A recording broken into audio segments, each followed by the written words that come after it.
Hello everyone, welcome back to my channel. So today we are going to analyzing the impact of car feature on its price and profitability. So before proceeding to my video or content, first of all I would like to say thank you for like and subscribe my channel and video, as well as I have a request to all of you that if somehow or somewhere if you like my content or having a worth watched my video, then please do like, subscribe and share my video and as well as channel also, because it will motivates me to create such type of contents more and more. And yeah, so now we are good to go. Well, today's video will be going in Hindi.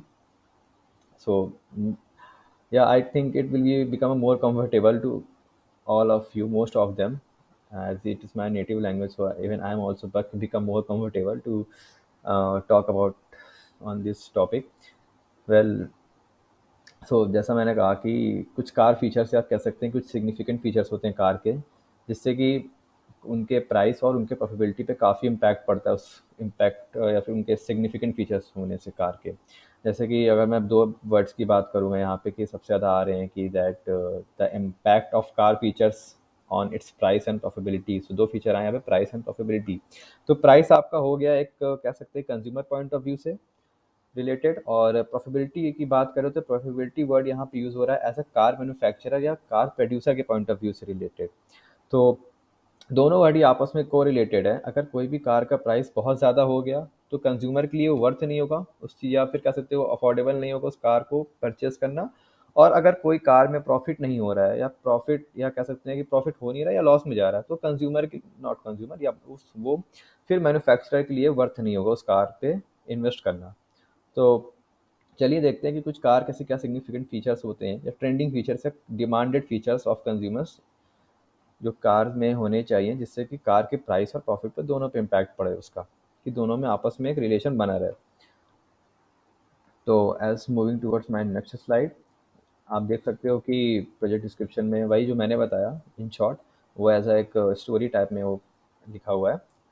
Actually ये मेरा project था, तो मैं एक slide में present कर रहा हूँ चीज़ों को, जिससे कि थोड़ा सा चीज़ें एक क्लियर है, कह सकते हैं कि एक ओपन व्यू में दिखे, आप उस चीज़ को समझ पाओ ज़्यादा अच्छे से, क्योंकि बहुत से होंगे जो कि चीज़ें मिस हो गई होंगी मेरे बोलने पे।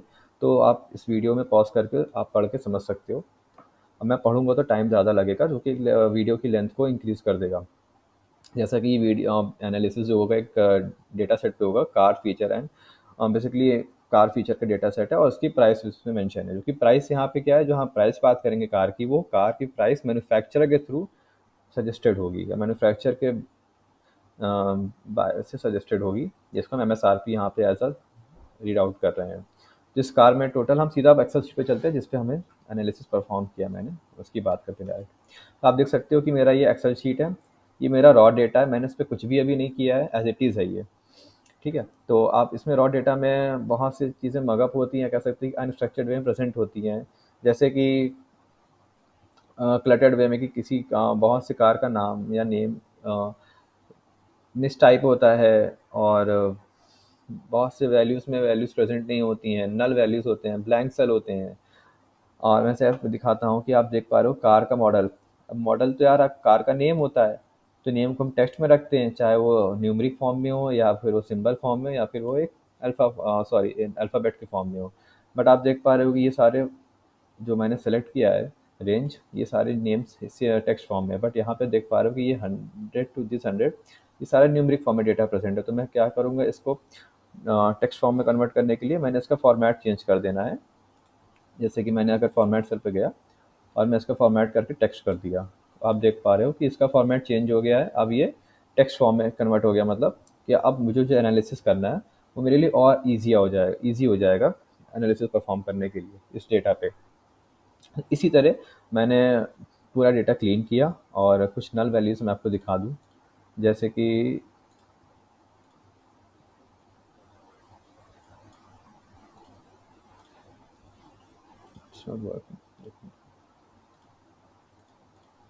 ये, जैसे अगर मैं आपको नल वैल्यू दिखाऊँ,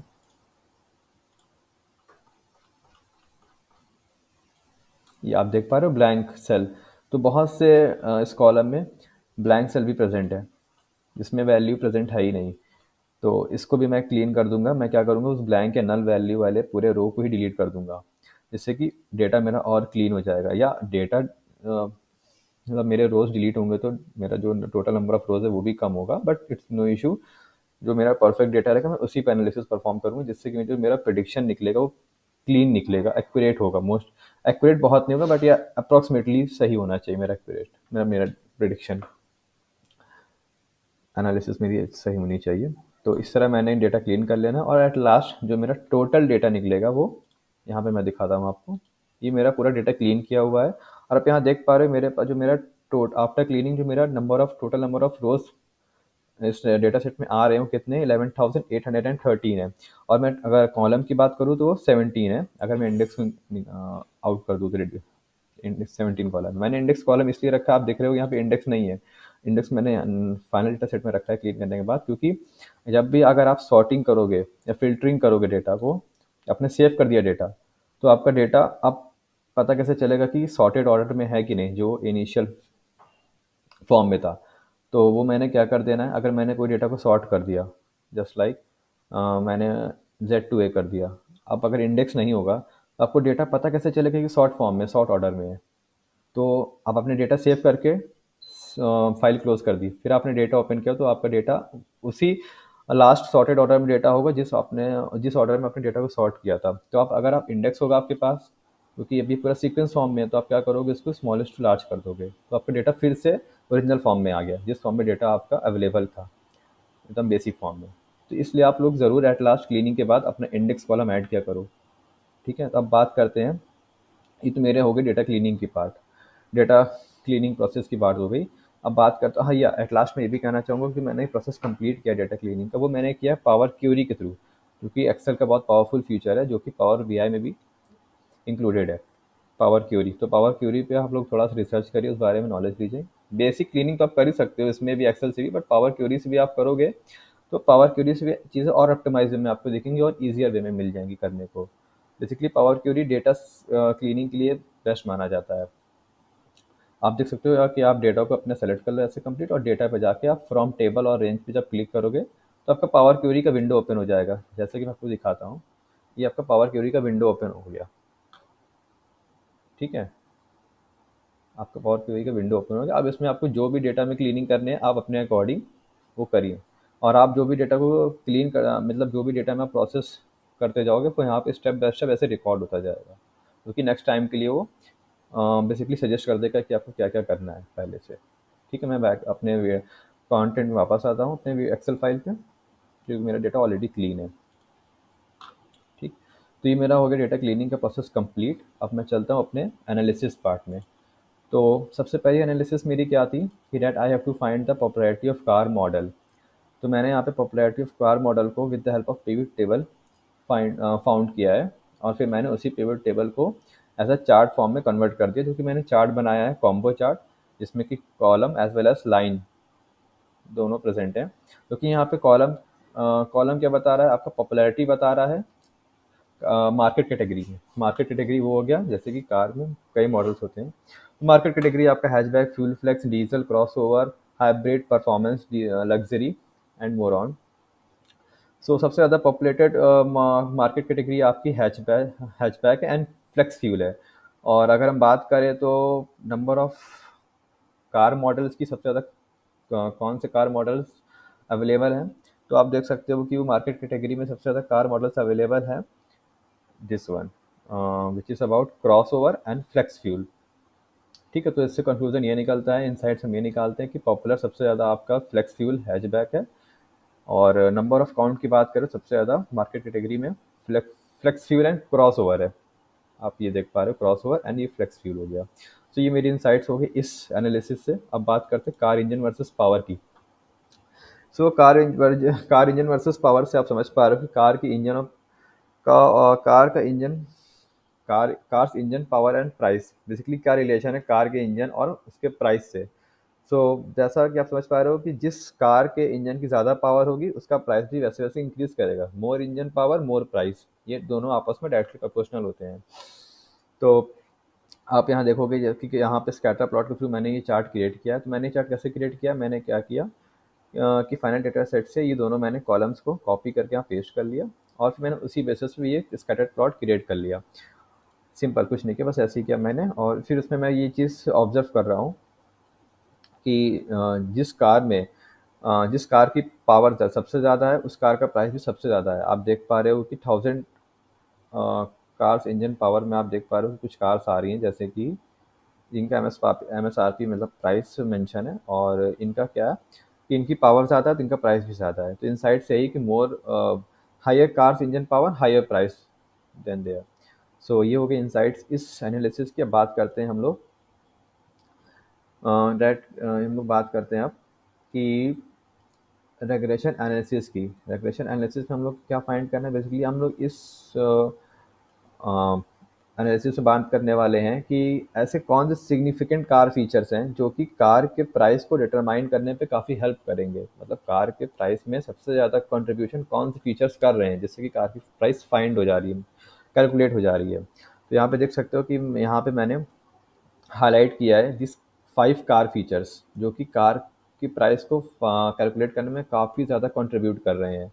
और मैंने इनको कैसे कैलकुलेट किया है, with the help of this 5 variables, sorry 6 variables, क्योंकि मैंने इनको फाइनल डेटा सेट से कॉपी किया, यहाँ पेस्ट किया, और फिर मैंने इन्हीं 6 टेबल के बेसिस पे रेग्रेशन एनालिसिस परफॉर्म किया, जिससे मुझे पता चला कि कोफिशिएंट ऑफ वेरिएबल मतलब इन 5 स्पेसिफिक सिग्निफिकेंट फीचर्स की कोफिशिएंट वैल्यू क्या है।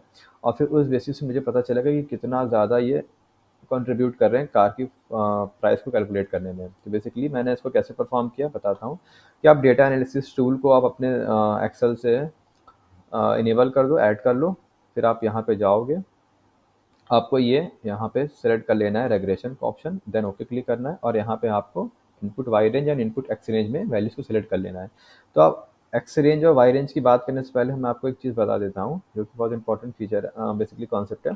सो वाई रेंज और एक्स रेंज क्या है, रेग्रेशन एनालिसिस में सबसे बड़ी बात होती है कि दो इंपॉर्टेंट फैक्टर्स हैं कि डिपेंडेंट और इनडिपेंडेंट वेरिएबल। वेरिएबल की मतलब यहाँ बात हो रही कॉलम से। तो डिपेंडेंट और इंडिपेंडेंट वेरिएबल क्या होते हैं, बेसिकली डिपेंडेंट वेरिएबल इंडिपेंडेंट पे डिपेंडेंट होता है, डिपेंडेंट वेरिएबल इंडिपेंडेंट पे डिपेंडेंट होता है। अगर हम इस एनालिसिस से रिलेटेड बात करें तो यहाँ पे जो प्राइस है, मैंने पहले बताया कि प्राइस है जो यहाँ पे डिपेंडेंट वेरिएबल, और ये किस पे डिपेंडेंट है, कार फीचर्स पे डिपेंडेंट है। जैसे कार फीचर्स होंगे वैसे प्राइस भी होगी कार की। तो कहीं ना कहीं तो यहाँ डिपेंडेंट हो गया ना, कार का फीचर, कार फीचर्स पे प्राइस डिपेंडेंट हो गया। तो वहीं पे बेसिस पे मैंने यहाँ पे रेग्रेशन एनालिसिस परफॉर्म करी है। और जैसा कि मैंने एनालिसिस टूल पे क्लिक किया, रेग्रेशन पे क्लिक किया, और आप देख पा रहे हो कि वाई मेरा क्या है, इंडिपेंडेंट वेरिएबल है, और एक्स मेरा क्या है, सॉरी मैं उल्टा बता रहा हूँ, वाई मेरा डिपेंडेंट वेरिएबल, एक्स मेरा इंडिपेंडेंट वेरिएबल है। तो वाई में मेरा क्या जाएगा, डिपेंडेंट वेरिएबल। तो मैं वाई में जस्ट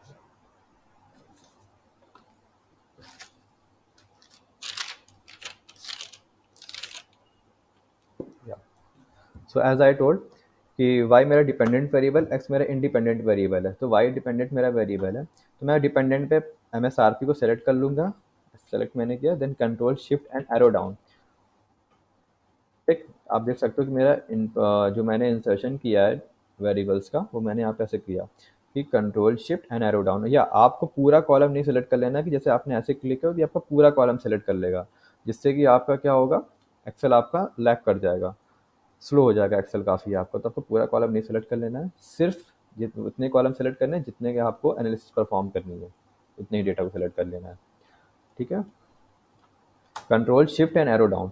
अब बात करते हैं इंडिपेंडेंट वेरिएबल्स की, जो कि एक्स रेंज के अंदर आएगा। तो आप इंडिपेंडेंट वेरिएबल किसको मान रहे हो, कार के फीचर्स को। तो आपने क्या करना है, आपने इसको ऐसे सेलेक्ट कर लेना है, not like this, even by this, या आपने सेलेक्ट कर लेना है विथ कॉलम नेम ऑल्सो, ऐसे सेलेक्ट करना है आपको।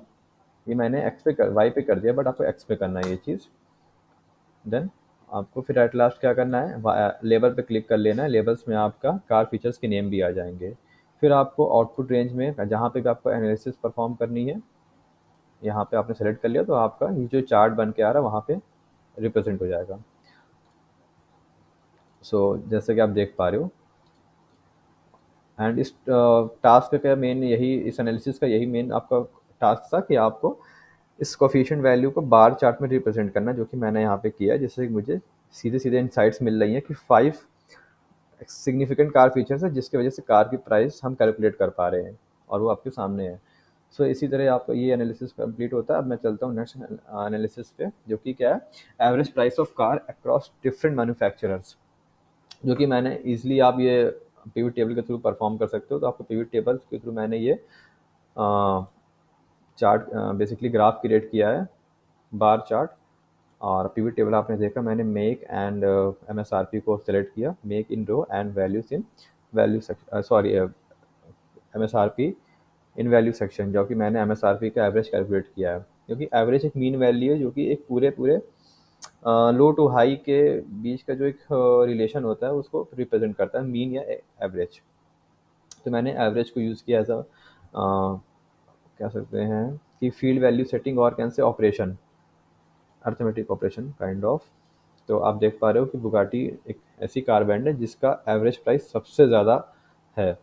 तो इसी के साथ ये इंसाइट निकलती है कि Bugatti is having highest average price. So this analysis is done. Now moving towards my next analysis which is about fuel efficiency and cylinder.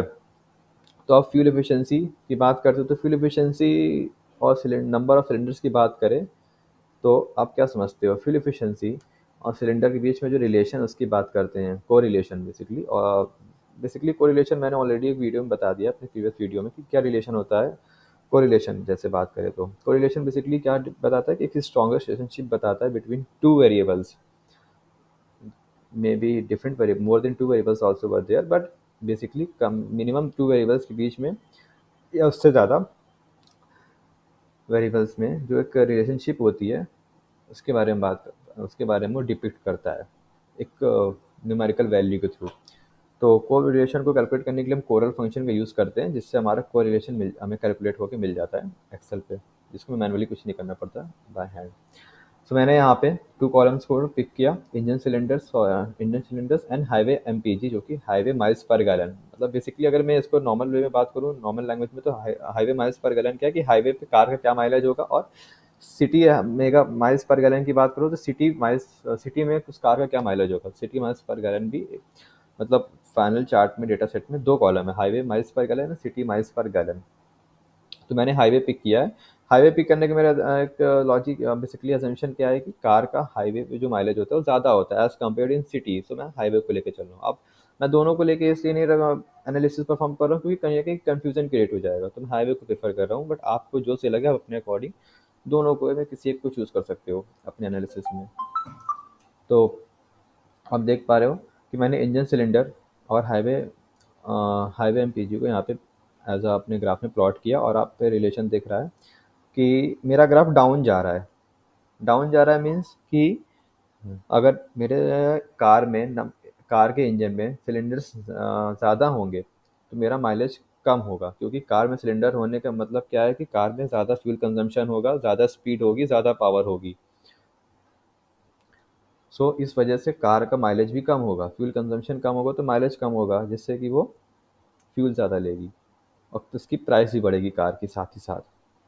तो इस वजह से आप देख पा रहे हो कि जो 4 नंबर ऑफ सिलेंडर्स वाली कार हैं, कार इंजन है, उनका बेसिकली क्या कह सकते हैं कि उनका जो रेशियो सबसे ज़्यादा है as compared to others, and 16 का सबसे कम है। तो एज़ वी नो दैट जैसे जैसे बेसिकली ये दोनों आपस में एक तरह से इन्वर्सली प्रोपोर्शनल होते हैं, इसलिए अगर एक बढ़ेगा तो एक घटेगा। तो एक नॉर्मल सी बात है कि आप इसको समझ सकते हो। तो इसी के साथ इससे कंक्लूजन ये है कि अगर ज़्यादा माइलेज चाहिए तो नंबर ऑफ़ सिलेंडर्स कम होने चाहिए। अगर ज़्यादा पावर चाहिए तो आपको माइलेज से कॉम्प्रोमाइज़ करना पड़ेगा। Both are inversely proportional somewhere. But as you know कि ऐसा एक नंबर लेके चलेंगे जिससे कि दोनों चीज़ें मेरी बैलेंस हो जाएँ। तो वो हमने फिक्स किया, फिगर आउट किया। इनसाइट ये है कि अगर 4 नंबर ऑफ़ सिलेंडर्स होंगे कार में तो उनकी एफिशिएंसी भी अच्छी होगी, पावर भी आपको एक एफिशिएंट वे मिल जाएगी। अगर आपको रेसिंग नहीं करनी है, आपको कुछ स्पेसिफिक कंडीशंस नहीं है, then it's okay. So now moving towards my car distribution. Car distribution में मैं देख सकता हूँ कि आप पहले, मैं चार्ट्स में मैं बाद में आऊँगा, पहले मैं देखूँ कि चार्ट डिस्ट्रीब्यूशन में मैंने बेसिकली कार प्राइस डिस्ट्रीब्यूशन में कार का प्राइस कार के बॉडी स्टाइल और कार के ब्रांड के थ्रू कैसे डिस्ट्रीब्यूट हुआ है। तो आप देख पा रहे हो मैंने इस पूरे टेबल को पिवट टेबल के थ्रू से क्रिएट किया है। जैसा कि आप देख पा रहे हो कि मैंने बेसिकली जो कार का प्राइस है, ये मेरा टास्क था कि मुझे यहाँ पे सम करना परफॉर्म करना था प्राइस का। तो कार के ब्रांड के रिस्पेक्ट में बॉडी स्टाइल भी प्रेजेंट है और उनकी प्राइस का सम भी दिया हुआ है। तो एट लास्ट अगर मैं इस टेबल को चार्ट में कन्वर्ट करूँ तो आप देख पाओगे कि शेवरलेट के सारे जितने भी कार के बॉडी स्टाइल हैं, शेवरलेट ब्रांड की जितनी भी बॉडी स्टाइल है, उनका जो रेशियो है पर स्टैक में वो मेंशन है इन डिफरेंट कलर्स। इसी तरह सबसे ज़्यादा अगर मैं इनसाइट्स की बात करूँ तो शेवरलेट कार ब्रांड ऐसी है जिसका प्राइस का जो समेशन है सबसे ज़्यादा है। Price summation in terms of car body style, car body style का जो प्राइस समेशन है वो सबसे ज़्यादा है। फिर उसके बाद मर्सिडीज बेंज एंड रेस्टॉल। सो ये एनालिसिस परफॉर्म होती है कि शेवरले देन मर्सिडीज बेंज का जो कार प्राइस का समेशन है on behalf of car body style. ये मैंने एनालिसिस परफॉर्म कर ली। अब मैं अपने नेक्स्ट एनालिसिस के थ्रू टूवर्ड्स आता हूँ। So basically car price distribution हो गया। अब आता है average price of car which depends on car body and car brand and body style. ये मैंने कुछ गलत कर दिया है यहाँ पे, कार बॉडी नहीं होगा, कार बॉडी, कार ब्रांड होना चाहिए एंड बॉडी स्टाइल होना चाहिए। Sorry for this issue, please sorry I understood.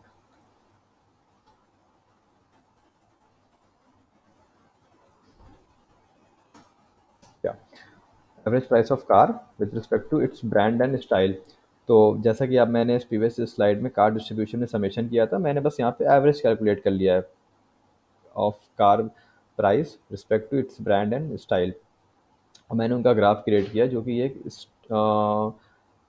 Stack जिसको नहीं कहेंगे, जो कि ये एक क्लस्टर्ड कॉलम चार्ट है वो। ये एंड ये मेरा एक स्टैक कॉलम चार्ट था जो कि कार प्राइस डिस्ट्रीब्यूशन में यूज़ हुआ है और मैंने यहाँ पे क्लस्टर्ड कॉलम चार्ट को यूज़ किया है। और जैसे कि इंसाइट्स की बात करूँ तो मैं यहाँ पे इंसाइट्स में बुगाटी ऐसी कार है जिसका एवरेज प्राइस सबसे ज़्यादा है by brand and body style, then Maybach and then Rolls Royce and Reston. ये इसकी इंसाइट्स हो गई। अब मैं बात करता हूँ ट्रांसमिशन टाइप की। और मैंने सब में स्लाइसेस भी ऐड किए हैं जो कि फ़िल्टर्स वगैरह प्रोवाइड करते हैं और जैसे क्लाइंट्स को अपने अकॉर्डिंग या अपने रिक्वायरमेंट में जैसा भी कैलकुलेट करना हो अपना अपने अकॉर्डिंग वो इनसाइट्स को कैलकुलेट कर सकते हैं, ऑब्जर्व कर सकते हैं। जैसे कि आप देख पा रहे हो ये पिवट टेबल के थ्रू क्रिएट हो जाता है, नो इशू। अब मैं बात करता हूँ ट्रांसमिशन टाइप की। या जैसा कि ट्रांसमिशन की बात करें तो आप ट्रांसमिशन से मतलब ये समझो एक नॉर्मल लैंग्वेज में कि गियर सिस्टम की बात हो रही है। ट्रांसमिशन टाइप जैसे कि आज के टाइप में टू टाइप के ट्रांसमिशन टाइप या गियर सिस्टम्स आ गए, ऑटोमेटेड एंड मैनुअल। तो ऑटोमेटेड में क्या होता है कि कार में आपको कुछ गियर सेट नहीं करना होता, आप ऑटोमेट में छोड़ दो तो कार खुद से अपने अकॉर्डिंग गियर को एडजस्ट करती है। बेसिकली ऑटोमेटेड सबसे ज़्यादा पॉपुलर होता है सिटी में जहाँ पे आपका रश एरिया ज़्यादा होता है, आपको बार बार गियर चेंज करना पड़ता है, तो वहाँ पे कार खुद से गियर एडजस्ट कर लेती है, आपको कुछ करने की ज़रूरत नहीं होती। अगर मैं बात करूँ वहीं मैनुअल की, तो मैनुअल कार सबसे ज़्यादा वर्थफुल मानी जाती है in cities as well as in off road also. Just like जहाँ पे ऑफ रोड है या कहीं स्लैंट हाइट हो गई है जहाँ पे आपको माउंटेन पे सफ़र करना है, तो मैनुअल सबसे बेस्ट मानी जाती है। मैनुअल में आप अपने अकॉर्डिंग कैसे भी चीज़ों को मैनिपुलेट कर सकते हो। सो बट यहाँ पे यही देखना है कि यहाँ पे रिलेशन बेसिकली क्या रिलेशन है कार प्राइस और ट्रांसमिशन टाइप में। तो आप ग्राफ पे देख पा रहे हो कि most of the people automated and manual both पे डिपेंडेंट ज़्यादा है। और हाँ, मैं एक बात और बता दूँ कि जो यहाँ पे व्हीकल स्टाइल की बात हो रही है तो क्यूब व्हीकल स्टाइल सबसे पॉपुलर है और साथ ही साथ कन्वर्टेबल भी।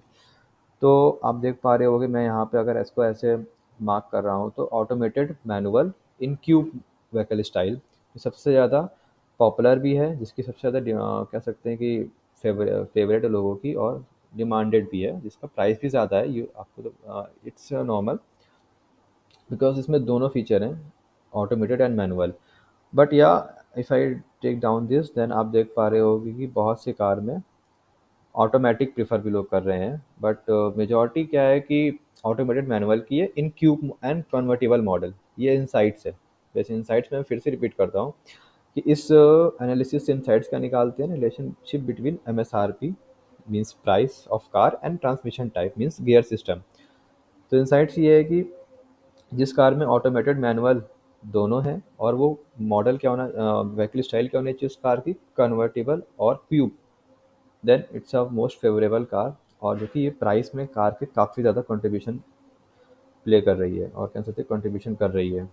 और उसी बात पे मैंने ये, आप ये स्कैटर प्लॉट को देख पा रहे हो, ये जितने भी स्कैटर प्लॉट है ये डिफरेंट कलर्स में आपको रिफ्लेक्ट हो रहे हैं, जो कि एक डिफरेंशिएट क्रिएट करता है अलग अलग कार ब्रांड में।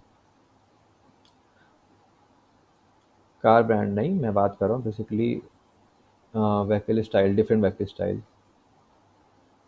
और यह चार्ट से आप भी चीज़ों को एक न्यूमेरिक फॉर्म में देख पा रहे हो।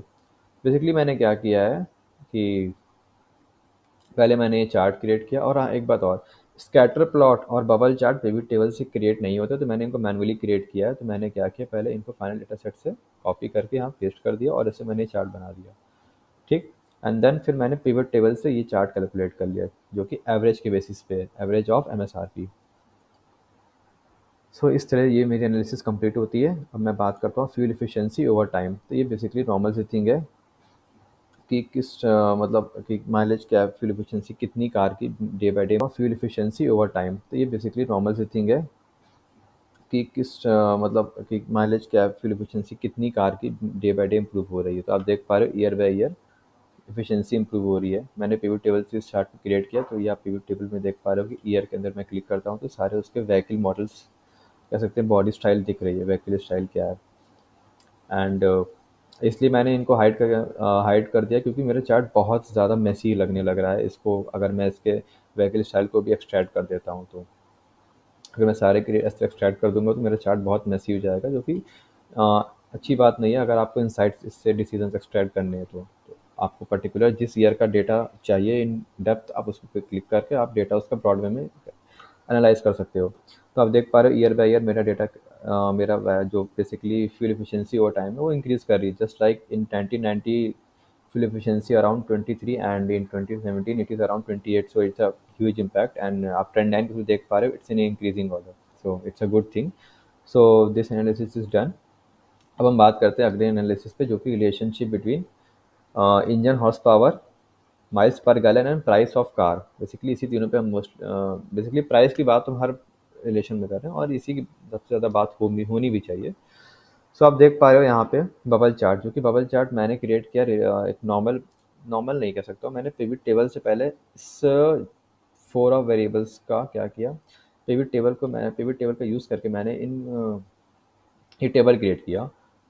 देन मैंने उस टेबल का मैंने फिर इन थ्री न्यूमरिक कॉलम का एवरेज कैलकुलेट कर लिया पिवट टेबल से, क्योंकि it's a most easier way to calculate perform arithmetic operations to table. तो मैंने पिवट टेबल से ये परफॉर्म कर लिया कैलकुलेशन एंड एवरेज। फिर मैंने उस पिवट टेबल से पिवट टेबल को कॉपी करके सेपरेटली पेस्ट कर लिया, जिससे कि मैंने फिर उसी टेबल से ये बबल चार्ट क्रिएट कर लिया मैनुअली। तो मैंने first of all pivot table के यूज़ से टेबल का एवरेज प्राइस कैलकुलेट कर लिया। देन उस टेबल को मैंने कॉपी कर एक्सट्रैक्ट कर लिया नॉर्मल वे में, पेस्ट करके मैंने फिर उससे बबल चार्ट क्रिएट कर लिया। तो बबल चार्ट में आप देख पा रहे हो कि car brand, average of engine price, average of highway miles per gallon and average of MSRP, ये चार कॉलम यूज़ हुए हैं। तो बेसिकली यहाँ पे कार ब्रांड बबल्स को रिकॉग्नाइज करने के लिए यूज़ हो रहा है कि कौन सा बबल किस ब्रांड को रिप्रेजेंट कर रहा है, और जो यहाँ पे बबल का साइज़ है वो बेसिकली प्राइस ऑफ कार को रिप्रेजेंट कर रहा है, और जो बबल का लोकेशन है वो basically highway, average of engine HP and average of highway MPG पे डिपेंड कर रहा है। तो यहाँ पे आप देख पा रहे हो कि very few cars brand are providing both of the things, highway MPG and engine horsepower. And Bugatti तो आप देख ही रहे हो कि ये एक हाई इंजन पावर प्रोवाइड कर रही है आपको, जिसका प्राइस भी काफ़ी हाई है, प्राइस भी काफ़ी हाई होगा। So at last all of insight इससे ये निकलता है कि if the mileage, if you want the high mileage, then you have to compromise with the horsepower, and if you want to engine horsepower high maximum, then you have to compromise with highway कैन से highway miles per gallon. So इसी के साथ मेरी analysis ख़त्म होती है। ये मेरी लास्ट एनालिसिस थी और यहाँ पे आप इस स्टेज के थ्रू पर्टिकुलर कैन से कि आप पर्टिकुलर कार ब्रांड्स को यहाँ पे एनालाइज कर सकते हो one by one. So at last मैं ये कहना चाहूँगा कि अगर आपको ये मेरा कंटेंट अच्छा लगा हो तो please like, subscribe and please share. और हाँ, sorry for this lengthy video, थोड़ी सी ज़्यादा लंबी हो गई क्योंकि मैंने पूरा वन बाय वन एक्सप्लेनेशन दिया। मैंने इस चार्ट में कैसे क्या क्या किया, कैसे क्रिएट किया, कैसे मैंने इनसाइट्स को ड्रीव किया और कहाँ तक चीज़ें मेरी पूरी कंप्लीट होती गई। फिर एट लास्ट मैंने यहाँ पे डैशबोर्ड भी बनाया है। देखिए, आप मेरा डैशबोर्ड देख सकते हो कि मेरा डैशबोर्ड में 3 चार्ट्स, ओवरऑल 5 चार्ट्स इंक्लूडेड हैं, जो कि 2 चार्ट्स जो हैं मेरे ये basically scatter plot and bubble charts pivot table से नहीं बने हैं, एंड रेस्ट ऑफ 3 चार्ट्स मेरे पिवट टेबल से क्रिएटेड हैं, तो जो कि स्लाइसेस के थ्रू आपस में इंटरकनेक्टेड है। तो if I do any changes in my slices then my all 3 charts will get changed और रिफ्लेक्टेड। सो इसी के साथ मेरी एनालिसिस ख़त्म होती है। दिस इज़ माय डैशबोर्ड और मैं इस एक्सेल फाइल का लिंक शेयर कर दूंगा अपने डिस्क्रिप्शन में। So if you want to check out and having in-depth analysis on my Excel sheet, then please have it to watch and try by yourself also. We are worth to do this analysis. Okay, so thank you till here for watching my content, and I hope I'll see you in my next video. So please, I have a request to all of you. Please do like, subscribe, and share my channel.